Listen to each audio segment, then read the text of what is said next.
Veerahanuman May 26 മുതൽ വൈകുന്നേരം 6 മണിക്ക്.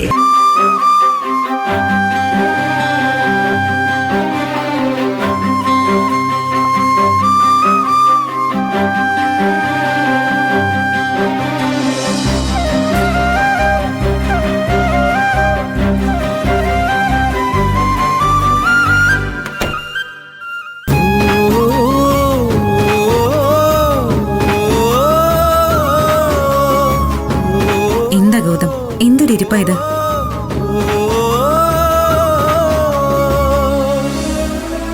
ഇപ്പോഴും ഓഫീസിൽ വെച്ച് നടന്നതിനെ കുറിച്ച് ആലോചിച്ചുകൊണ്ടിരിക്കുകയാണ്. ഗൗതമനും അറിയാലോ, ഇതൊന്നും സ്വാഭാവികമായി സംഭവിച്ചതല്ല. CKC മനഃപൂർവ്വം സ്റ്റാഫുകളെ കൊണ്ട് ചെയ്യിച്ചതല്ലേ. ഗൗതം ഇങ്ങനെ ഡള്ളായിരിക്കുമ്പോ ജയിക്കുന്നത് CKCയാ. ഇങ്ങനൊരു അപമാനം ഓഫീസിൽ വെച്ച് ഉണ്ടാക്കിയെടുത്താൽ അതോടുകൂടി ഗൗതമിന്റെ മൈൻഡ് ഡൈവേർട്ട് ചെയ്തെടുക്കാൻ പറ്റുമെന്നൊക്കെയാണ് ആ CKC ആഗ്രഹിക്കുന്നത്. അതോടുകൂടി ഈശ്വരമംഗലം ഗ്രൂപ്പ് തകരുമല്ലോ. അയാളുടെ കണക്കുകൂട്ടലുകൾ തെറ്റിക്കുന്നതിന് പകരം ഗൗതം ഇങ്ങനെ തളർന്നിരുന്ന അത് അയാളുടെ ലക്ഷ്യം സാധിച്ചു കൊടുക്കുന്നത് പോലെ ആവില്ലേ? ഗൗതം ഇങ്ങനെ തളർന്നു പോകരുത്. ഗൗതം ധൈര്യശാലിയാ. ഞാൻ കരഞ്ഞ് കണ്ണീരൊഴുക്കിയിരുന്നപ്പോഴൊക്കെ എനിക്ക് ധൈര്യം തന്ന് മുന്നേറാൻ പ്രേരിപ്പിച്ച ആളാണ്. ആ ഗൗതം തന്നെ ഇങ്ങനെ ഡള്ളാവുമ്പോ അതെനിക്ക് എന്തുമാത്രം സങ്കടം ഉണ്ടാക്കുമെന്നറിയൂ.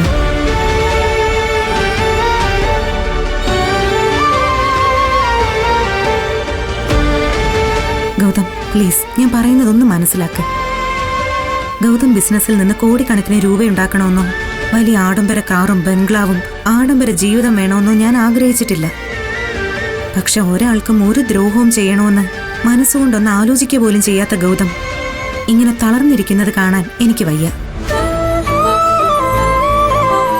എനിക്ക് വേറൊന്നും വേണ്ട, ഒരു സൗഭാഗ്യവും ഗൗതം എനിക്ക് തരണ്ട. പക്ഷെ എനിക്ക് എന്റെ ഗൗതമിനെ ഒന്ന് തിരികെ തരണം. അത് തന്നേ പറ്റൂ. ഗൗതമിനെ ഓഫീസിലേക്ക് പോവാൻ ഞാൻ നിർബന്ധിച്ചത് പോലും നടന്നതെല്ലാം മറന്ന് പഴയ ജീവിതത്തിലേക്ക് തിരിച്ചു വരാൻ വേണ്ടിയാണ്. എന്റെ അപേക്ഷയാണിത്. എന്നോടൊരല്പമെങ്കിലും സ്നേഹമുണ്ടെങ്കിൽ ആ പഴയ ഗൗതം ആവണം. ഗൗതം ഇങ്ങനെ നിൽക്കുന്നത് കാണുമ്പോ എന്നെ പോലും ആട്ടി അകറ്റുന്നത് പോലെ എനിക്ക് തോന്നുന്നത്.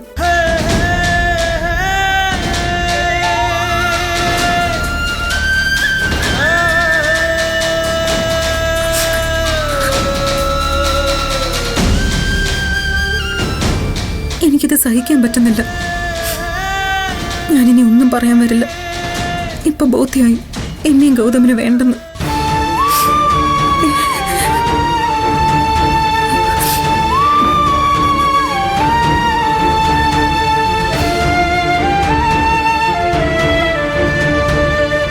I love you, Nidhi.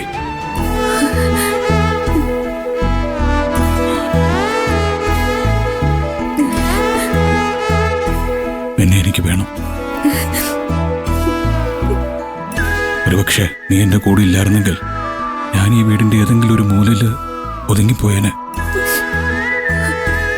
അതല്ലെങ്കിൽ എങ്ങോട്ടൊന്നില്ലാതെ തെരുവിൽ അലഞ്ഞു നടക്കേണ്ടി വരുമായിരുന്നു എനിക്ക്. തളർന്ന് തരിപ്പണമായപ്പോഴും ശക്തിയായിട്ട് കൂടെ നിൽക്കാൻ നീ ഉണ്ടായിരുന്നു എന്നതാണ് എന്റെ ഭാഗ്യം. ഇതുപോലൊരു ഭാര്യയുള്ളപ്പോ ആരുമില്ലാത്തവരെന്ന് ഞാൻ ചിന്തിച്ചാൽ എനിക്ക് നിന്നെ തന്ന ദൈവം പോലും പൊറുക്കില്ലെന്നെത്തി.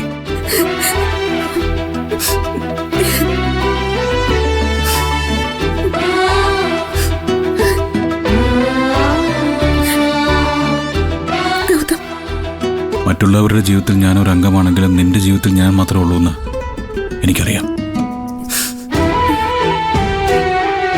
നീ എന്നെ വിട്ടുപോകുമെന്ന് ഞാൻ ചോദിക്കുന്നില്ല. കാരണം ഇനി ഞാൻ ഏത് അവസ്ഥയിലേക്ക് പോയാലും ഏത് ഗതികെട്ടവനായാലും എനിക്കൊപ്പം നീ ഉണ്ടാവുമെന്ന് എനിക്ക് നല്ല ഉറപ്പാ.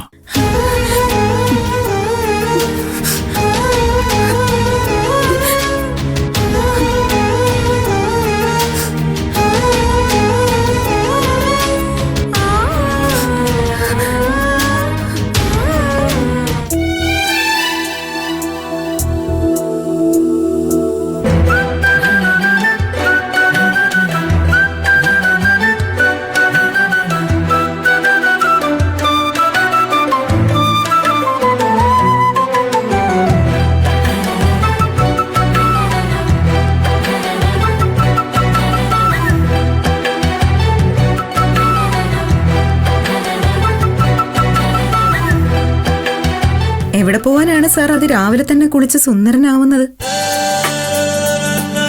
ചോദിച്ചതിന് ഉത്തരം പറഞ്ഞില്ല. എങ്ങോട്ടാണ് രാവിലെ? ഉത്തരവാദിത്വമുള്ള ഭാര്യമാർ ഇങ്ങനെ ചോദ്യം ചോദിക്കാൻ പോലും പാടില്ല. ഓഹോ.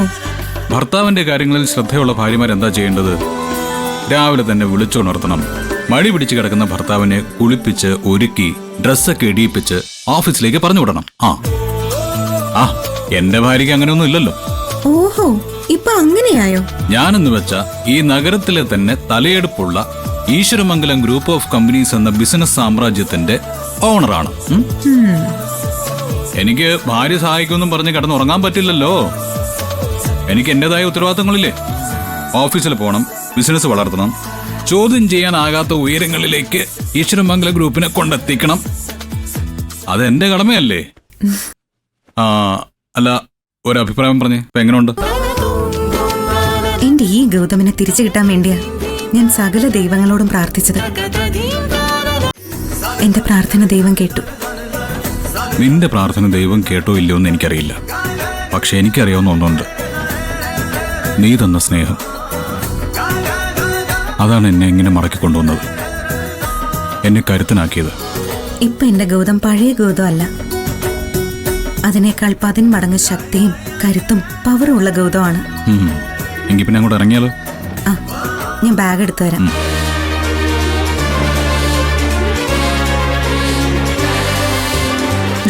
ഈ ബാഗ് പിടിച്ചേ. ആ, ബാഗൊക്കെ പിടിക്കാം. അതിനു മുമ്പ് എന്റെ ചാർജ് ഒന്ന് ബൂസ്റ്റ് ചെയ്യണ്ടേ? വേണം. കൂടിയേ തീരും.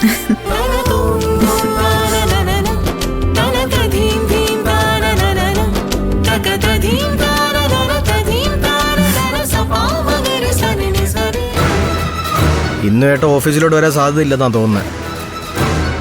ഇങ്ങനെ പോയാ ഈശ്വരമംഗലം ഗ്രൂപ്പിന്റെ കാര്യം ആകെ അവതാളത്തിലാവുമല്ലോ. ഇതൊക്കെ പ്രണവിന്റെ വെറും തോന്നലുകള്. ഇപ്പൊ ഇങ്ങനെ ഒരു ഏട്ടൻ ഇല്ലായിരുന്നെങ്കിൽ പ്രണവ് എന്ത് ചെയ്യായിരുന്നു? അതപ്പോഴത്തെ കാര്യമല്ലേ, ഇപ്പൊ ഏട്ടനുണ്ടല്ലോ.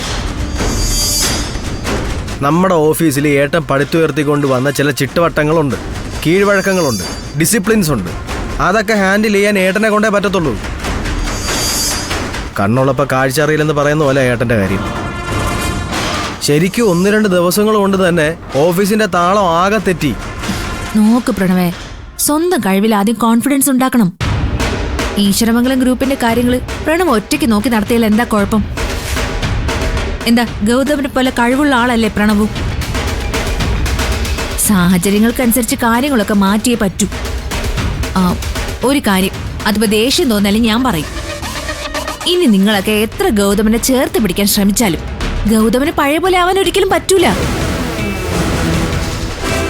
ഏച്ച് കെട്ടിയ മുഴച്ചിരിക്കുമെന്ന് പറയുന്നത് വെറുതെ അല്ല.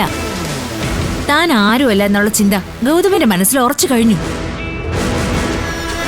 ഗൗതമിന് ഇപ്പോൾ ഉള്ളത് സങ്കടമല്ല, ഈ വീട്ടിലുള്ള ഓരോരുത്തരോടും പകയാ.